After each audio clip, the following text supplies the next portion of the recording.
Vous pensez que les amis imaginaires sont inoffensifs? Attendez d'entendre ce que le nôtre a fait. Ma petite sœur avait 6 ans quand elle a commencé à parler d'Émilie, une fille de son âge qui vivait dans son placard. Elle disait qu'elle portait une vieille robe noire et qu'elle avait de longs cheveux sombres. Elles jouaient ensemble tout le temps. Au début, mes parents trouvaient ça mignon, mais très vite quelque chose a changé. Ma sœur devenait distante. Elle restait des heures, assise au centre de sa chambre, à chuchoter à l'intérieur du placard. Un jour, mon frère est passé devant sa porte entr'ouverte. Elle s'est tournée vers lui et a sifflé. Un sifflement aigu et glaçant. Il a reculé d'un bond, terrifié. Plus tard, il m'a dit « Je te jure, ce n'était pas elle ». Si tu apprécies la vidéo, écris Émilie en commentaire, like la vidéo et abonne-toi pour découvrir d'autres mystères troublants. Des années plus tard, je lui ai reparlé de cette époque.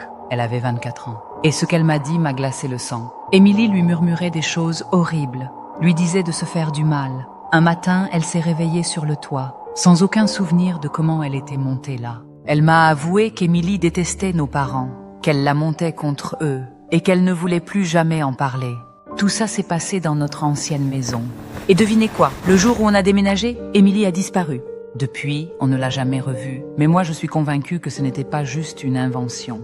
Elle était réelle et elle a failli détruire ma famille. Et toi, tu crois vraiment qu'Émilie était seulement dans sa tête? Ou est-ce que certaines amies imaginaires cachent quelque chose de bien plus sombre? Dis-moi ce que toi t'en penses en commentaire.